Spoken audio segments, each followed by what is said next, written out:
என்னுடைய சிவனையை போற்றி எந்நாட்டவருக்கும் இறைவா போற்றி ஒன்றும் போதா நாயேரை உயர் கொண்டது கருணை. இந்த திருவாசகம் மாணிக்க வாசக பெருமான் சொல்ல இறைவன் சிவபெருமான் எழுதியது யாருக்கு பொருந்ததோ இல்லையோ இந்த நாயகனுக்கு முழுமையா பொருந்தது. அவ்வளவு உண்மையா என்னுடைய வாழ்க்கையில எனக்கு நடந்தது அப்படியே திருவாசகத்துல எழுதி சொல்லி ஒன்னதுக்கு முதலாக நாயன ஒரு பொருளா மாத்துறதுக்கு வழிவகை செய்து கொடுத்திருக்கிறார் இறைவன். இந்த திருவாசகம் மாநாடு அற்புதமான முறையில் இந்த புண்ணிய பூமி அவிநாசி சைவ மகா திருச்சபை திருக்கூட்டத்தினரால் அற்புதமான முறையில் நடைபெற்றுக் கொண்டிருக்கின்றது. இங்கே வந்திருக்கக்கூடிய நமது சைவ ஆதீனம் ஐயா அவர்களுக்கும் மற்றும் ஏனைய பெரியவர்களுக்கும் நமது அடியார் பெருமக்கள் அத்தனை பேருக்கும் திருவருள் குருவருள் அத்தனைகளுடைய திருவடியையும் வணங்கி திருவாசகத்துல இறைவன் நம்மளை ஆட்கொண்ட விதத்தையும் இந்த திருவாசகத்தோட சிறப்பு நம்மளால பேச முடியாது, இருந்தாலும் என்னுடைய அனுபவத்தையும் உங்களோடு பகிர்ந்துகிறதுல திருவருள் குருவருள் திருவாசகம் சொன்னாலே ஆனந்தம்.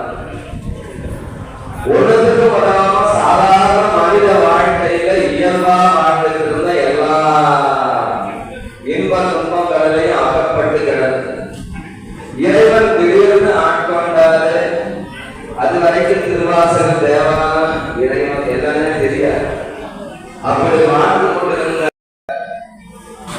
இந்த திருவாசகத்தை முதல்ல படிக்கும் பொழுது நம்ம வாழ்க்கையில நாம் எப்படி இருந்தோம், இறைவன் எப்படி கொண்டு போறாரு அப்படிங்கிறத அப்படியே வாழ்க்கையை பார்த்தோம். திருவாசகத்தை எல்லாரும் நாம் அற்புதமா படிக்கிறோம். ஆனா அந்த திருவாசகம் என்னது, ஒரு வகையான தவம். கண்ணை மூடிக்கிட்டு எங்கேயாவது காட்டுல உட்கார்ந்து பண்றது மட்டும் தவம் கிடையாது. தவநிலை அடைவதை மனதை ஒருநிலைப்படுத்துவதற்காகவே. இந்த மனதை ஒருநிலைப்படுத்துறது எத்தனையோ வகை இருக்கு. அதுல நமக்கு அருட்குருநாதர் மாணிக்க வாசக பெருமான் இறைவனின் திருவருளால் நமக்கு கொடுத்தது ஆனந்தமாக இறைவனை வாயார பாடி மனதார உணர்ந்து கண்களால் கண்டு அந்த திருவடியை ஆனந்தமான முறையில் அடைவதற்கு ஒரு வழிவகை செய்து கொடுத்தார். அப்படி இந்த திருவாசகத்தை நாம் மனதை ஒருநிலைப்பட்டு தவம் செய்வதற்கு ஒரு நாளும் நாம என்ன பண்ணிட்டு இருக்கிறோம், ஒவ்வொரு நாளும் பயிற்சி தான் எடுத்துக்கிட்டு இருக்கிறோம். மனதை ஒருநிலைப்படுத்தி நிலையான தவத்தை செய்வதற்கு ஒவ்வொரு நாளும் பயிற்சி தான் செய்து கொண்டிருக்கின்றோம்.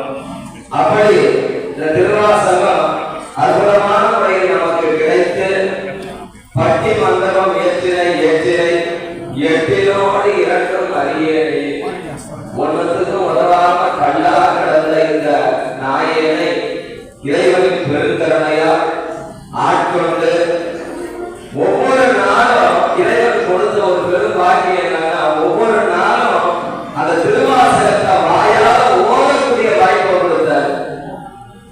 ஓதக்கூடிய வாய்ப்பு கொடுத்தது மட்டுமல்லாம அதற்கான நேரத்தையும் கொடுத்தார். அந்த நேரத்தை கொடுத்தது இல்லாம ஒவ்வொரு இடத்திலும் பாடுவதற்கு, இதை உணர்வதற்கு உங்களை போன்ற பெரியவர் அடியோர்கள் அடியார் பெருமக்களோட அன்பு கிடைக்கும். அந்த அன்பு தான் ஒவ்வொரு நாளும் இறைவனை முழுக பாட படிக்க கேட்க வைத்த இந்த ஆனந்தத்தை நமக்கெல்லாம் கொடுத்தாரு. இறைவன் திருவருள் குருவருள் எல்லோரும் எல்லாம் பெற்று இந்த திருவாசகத்தை உணர்ந்து ஓதி நம்முடைய பிறந்த இந்த வாழ்க்கையின் பயன் மீண்டும் பெறாத நிலையை இந்த ஆன்மாவை கொண்டு போய் சேர்ப்பதுதான். அவ்வளவு அற்புதமா இந்த உடல் உறுப்புகளை எல்லாம் இறைவன் கொடுத்து நமக்குள்ள இருக்கிற அந்த ஆன்மாவிற்கு உழைப்பதற்காக நிலையற்ற பொருளை தேடி தேடி ஓடுறோம். நிலையற்ற உடலுக்கு நிலையற்ற பொருளை தேடி ஓடுறோம். அது கூடவே நிலையான பொருள் ஆன்மா, நிலையான செல்வம் இறைவனின் அருட்செல்வம். நிலையற்ற பொருளை தேடி ஓடிக்கொண்டே நிலையான செல்வம் வைப்பு மாடி என்றும் மாணிக்கத்து ஒளி என்றும் மனத்திடை முருகாதே. இறைவன் அருட்செல்வம் நமக்கு எப்பவும் தேவைப்படும். நமக்கு மட்டும் இல்ல, நம்முடைய ஆன்மாவிற்கு மட்டுமல்ல, 21 தலைமுறைக்கு நாம சேர்த்து வைக்கிற நிலையான செல்வம். மற்ற செல்வம் அத்தனையும் ஓடி போயிடும். ஆனா நம்ம சந்ததியருக்கு நாம் சேர்த்து வைக்கிற நிலையான செல்வம் யாராலும் சேர்த்து வைக்க முடியாது. அருட்செல்வம் மட்டும்தான். அந்த அருட்செல்வம் நம்முடைய ஆன்மாவிற்கும் நாம கொடுத்துக்கிறோம், நம்முடைய சந்ததியருக்கும் சேர்த்து வச்சுட்டு போறோம். இதுதான் நிலையான செல்வம். அதான் சாமி அற்புதமா சொல்றாரு. அப்பா இறைவா, நான் எப்படி வாழ்ந்துட்ட இந்த செல்வம் இருக்கு, அருட்செல்வத்தை தேடாம மாணிக்கமே அவரமே அப்படின்னு முன்னேற்றத்தில் நான் கொடுக்காம இந்த மாயவதான் நிலையானது என்று எண்ணி வாழ்ந்து கிடந்துட்டேன். அப்படி வாழ்ந்த அடியனை இறைவன் நீயாக வந்து ஆட்கொண்டு இந்த ஐயா திருக்கூட்டத்துல சேர்த்து எங்கும் ஓட முடியாது, இங்கதான் இருக்கணும்னு அற்புதமான வழியை காட்டுகிறார்.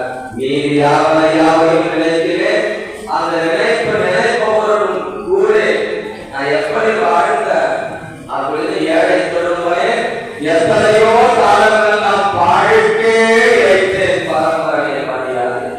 அப்போ நிலையான பாதை இறைவனிடம் செல்லக்கூடிய வாய்ப்பை கொடுக்கிற அடியார் பெருமக்களோடு கூடாம ஏதோ பிறந்தோம் ஏதோ வாழ்ந்தோம் அப்படின்னு உலக வாழ்க்கையில் இருக்கிறாங்க. அந்த உலக இன்பங்கள் தான் மெய் என்று அவர்களுடைய திருந்து கிடந்த அப்படி திருந்து கிடந்த அடியனை இறைவன் உங்களை போன்ற அடியார் பெருமக்களோட பேரட்டினால் உங்க அடியார்களோடு கூட்டிய அந்த திருவருளுக்கு என்னன்னு சொல்றது?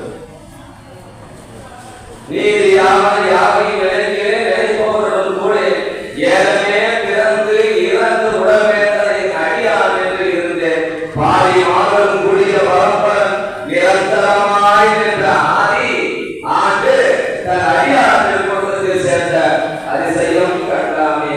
அப்படி இந்த புண்ணிய பூமியில நமது அவிநாசி சைவ மகா திருச்சபை கூட்டத்தினரால் அற்புதமான முறையில் நமது அடியார் மக்களை கண்ணால் காணவும் உரையாடவும் இந்த வாய்ப்புகளை கொடுத்த அத்தனை அடியார் மக்களுக்கும் பெரியவர்களுக்கும் இறைவன் திருவடிகளை வழங்கி இந்த வாய்ப்பை கொடுத்தவருக்கு இறைவன் திருவருள் நன்றி தெரிவித்து நன்றி சொல்வது வாழணும். பிறந்த நோக்கத்தை சரியான முறையில் புரிந்து கொண்டு இறைவனின் அருள் செல்வத்தை பொருள் செல்வத்தோடு சேர்ந்து அருள் செல்வத்தையும் தேடுவோம் தேடுவோம். சிவசித்ரா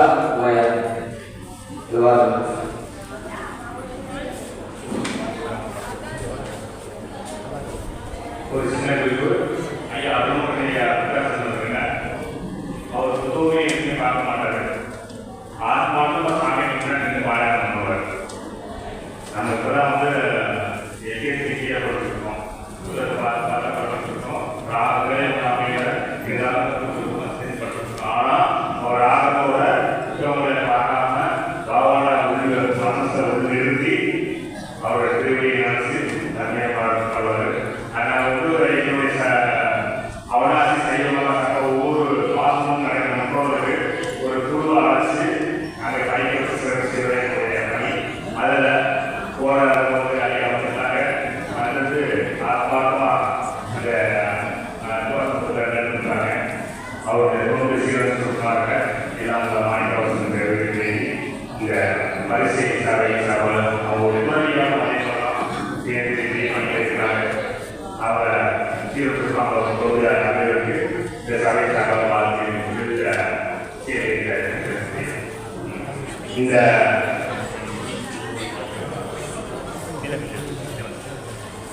இந்த கீழே தேவேந்திர சுவாமிகள் அவர்கள் வருவார்கள்.